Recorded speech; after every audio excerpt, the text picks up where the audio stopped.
Okay. So, you know how sometimes you see a headline like about some conflict far away, Hmm. like all this recent talk about U.S. missiles in the Middle East? Yeah, And you just kind of think to yourself, like, man, there's just got to be more to this story. You right. know what I mean? Totally. Especially when it comes to that part of the world. Absolutely. Yeah, Well, if that thought has crossed your mind, you know about that specific region, you're in the right place. for sure. That's what we're doing today. We're going deep on what's happening with the Houthi rebels, their home base in Yemen, and the crazy important geography of it all, Yeah. and all that disruption we're seeing in the Red Sea shipping, and of course because of that global trade. Yeah, it's all connected.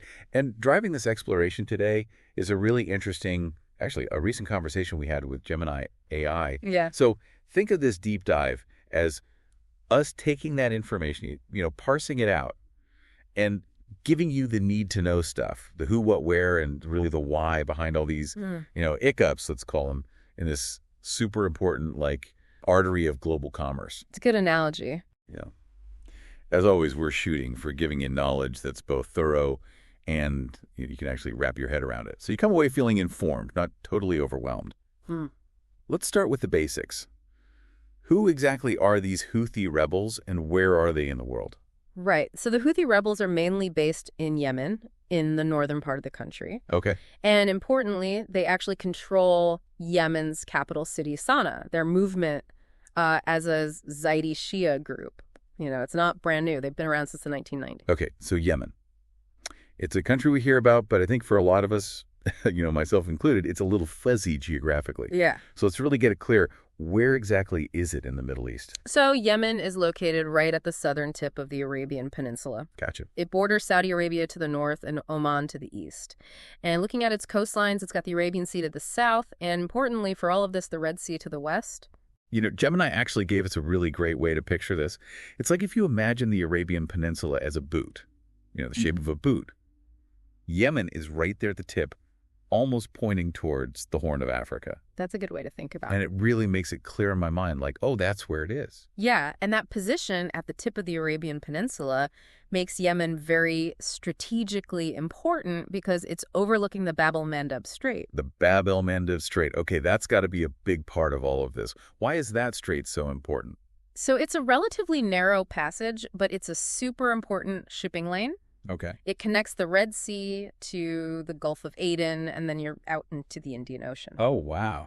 So you can think of it as like a major transit point, a choke point, really, for a ton of ships and traffic. Right. Yeah, and this is where it starts to really hit home, for global trade because as you know, this Red Sea shipping route, that's where so much stuff moves, Exactly. especially Yeah. oil and all those commodities. It's a lot of volume. So how does Yemen's location and, the whole Houthi presence there, Yeah. how does that mess with all of that? How does it disrupt that flow? Yeah, so the Houthi rebels being in Yemen and, taking actions, especially around the Bab el-Mandeb Strait, it's causing major interruptions, Okay.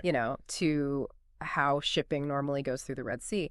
And this has big economic consequences, especially when you think about how much oil goes through there. I mean, that strait is like the main artery for oil tankers moving from the Middle East to, Europe and North America. Wow. So any kind of instability or even just the threat of trouble in that area, it can have this domino effect on global trade. It can mess with energy prices and supply chains across all kinds of industries. Right, it's all connected. Yeah. And I think we are seeing those ripples. We hear about ships having to take these crazy long detours. Instead of going through the Red Sea, where are they having to go? Yeah. So to avoid those risks, the Houthi attacks in the Red Sea and that Bab el-Mandeb Strait, a lot of shipping companies are choosing to send their ships around the Cape of Good Hope. The Cape of Good Hope. Just to get that clear on the map for folks, where exactly is that? So the Cape of Good Hope is in South Africa, right at the southern tip of the Cape Peninsula. Okay, so instead of that relatively straight shot, up the Red Sea through the Suez Canal, Yeah. these ships are going all the way down around Africa and then back up. That is a huge GT detour. It's massive. Yeah. Yeah, and there's some serious consequences that come with that. Like, first off, the travel time for goods, that goes way up. Sure. Going around the Cape of Good Hope, that adds weeks to a journey compared to the Red Sea and Suez Canal route. So you've got delays in deliveries and longer lead times for businesses. Makes sense. Plus, the extra distance means ships burn way more fuel. Of course. And that means higher costs for shipping companies. Yeah, and who ends up paying for that? We do. Exactly. Those higher fuel costs on top of the longer travel times, they all add up to higher shipping costs overall. And those get passed along to us, as consumers. Right. We see it in the prices of stuff. And then you also have the potential for major disruptions in global supply chains. Right. This could mean products aren't available or maybe even shortages in certain industries. Like perishable goods are especially vulnerable to those longer travel times. Yeah, that makes sense. It really drives home how much we depend on those shorter shipping routes. For sure. And speaking of shorter routes, you always hear about the Suez Canal in all of this. So where is that geographically, and why is it so crucial in this whole picture? So the Suez Canal is in Egypt. Okay. And it's a man-made waterway, but it's hugely important. It connects the Red Sea to the Mediterranean Sea. Gotcha. And what makes it so important is it drastically cuts down the travel time between the East and the West. Ships can use the Suez Canal and avoid having to go all the way around Africa, Right. which is a long and often difficult journey. So what's happening now is basically like we've turned back the clock and ships are forced back onto that super long route around the Cape of Good Hope. Exactly. Because the Suez Canal doesn't even exist for those ships. Yeah, it's like it's not even there for them right now. You're talking about a massive increase in travel time, potentially adding thousands of nautical miles to a trip. That could be weeks of extra time at sea. Wow. And, of course, that leads to a lot more fuel consumption and much higher shipping costs. So it really shows you how valuable the Suez Canal is when things are normal. It offers such a crucial shortcut. This whole thing makes me think about something I'm curious if you've thought about too. Like, historically, the U.S. has been really concerned about maybe losing control of the Panama Canal. Right. Is there something similar going on here with the Red Sea and the Suez Canal? That's a really interesting connection to make. And while the history and the players involved are different, that underlying idea of controlling these crucial waterways, it definitely comes up in both situations. Both the Suez and Panama Canals, they're like these pinch points for global trade. And if either one gets disrupted, it can have huge economic effects around the world. Supply chains, trade patterns, energy markets, it all gets messed up. The U.S. got involved with the Panama Canal because they knew how important it was economically and strategically. It connected the Atlantic and Pacific Oceans, which was huge for them. And what we're seeing now with the Red Sea and how it's impacting the Suez Canal, it really highlights how important these kinds of sea routes are in geopolitics. So maybe the difference is with the Panama Canal, the U.S. was mostly focused on its own interests, their own economic and strategic benefits. But the Red Sea situation, that seems more like a shared concern for everybody, all the countries involved in global trade. Yeah, that's a key difference for sure. The U.S. involvement in Panama was about promoting their own advantages, especially trade between their east and west coasts and projecting their naval power. But the current situation in the Red Sea, even though the U.S. is involved in trying to protect shipping, it's more of a collective international concern about making sure everyone can navigate freely and keeping global trade stable for all the countries involved in trading. What I was trying to get at, maybe not very clearly, is that both the Panama Canal and the Suez Canal they let us dive past these huge land masses. Right. Africa in one case, South America in the other. And that makes these really important voyages way shorter. You've got it. Exactly. They're both essential shortcuts, so ships don't have to make these incredibly long and often dangerous trips around entire continents. Mm-hmm. The Panama Canal makes the trip between the Atlantic and Pacific much shorter. Ships don't have to go around Cape Horn at the southern tip of South America, which is really rough. Right. And like we've been talking about, the Suez Canal gives you a shortcut between the Indian Ocean and the Mediterranean, so you don't have to go around the Cape of Good Hope. You're right, they both save a ton of time and resources, and what's going on now just shows how vital they are for global trade to work properly. The distances they cut out are pretty comparable, and the fact that they help ships avoid these major land masses, that's a major similarity. That connection is really helpful. Yeah. Shifting gears a little bit, you brought up a really important point about the humanitarian situation in Yemen. Yeah.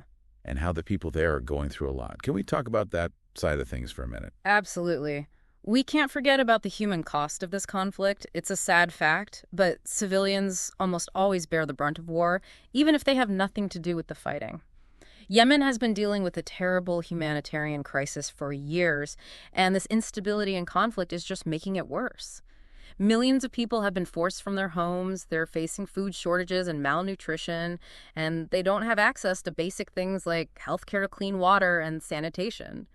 The situation on the ground is extremely complex with lots of different groups and outside actors involved, and that makes it much harder to find a lasting peace. And unfortunately, it puts civilians at even greater risk. It's a tough reminder that behind all the talk about shipping and the economy, there are real people whose lives are being torn apart by this. Exactly. And even worse, the disruption to these trade routes can actually make the humanitarian crisis worse because it makes it harder to get aid and essential supplies into Yemen.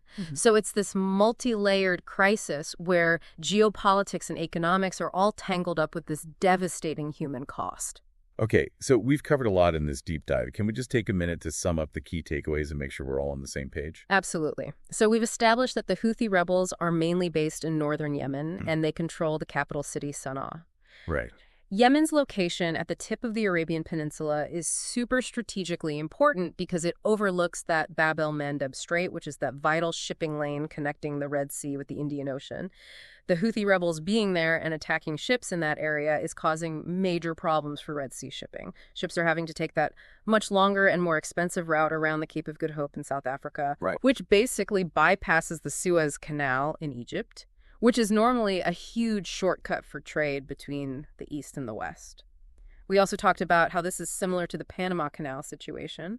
Both waterways are essentially shortcuts that save huge amounts of time and resources, but they also show how vulnerable these global choke points are. Yeah. And lastly, we talked about the terrible humanitarian crisis in Yemen and how the people there are suffering because of the conflict and instability. It really makes you think about how interconnected everything is and how fragile our global systems are. Yeah. So here's something for you to ponder.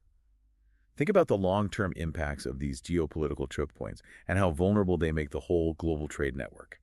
If these kinds of disruptions keep happening or get even worse, what solutions might we see in the future? Could there be big shifts in global logistics and supply chains? Interesting questions. It's a complex situation, and it's definitely something to keep thinking about. For sure. Thanks for listening.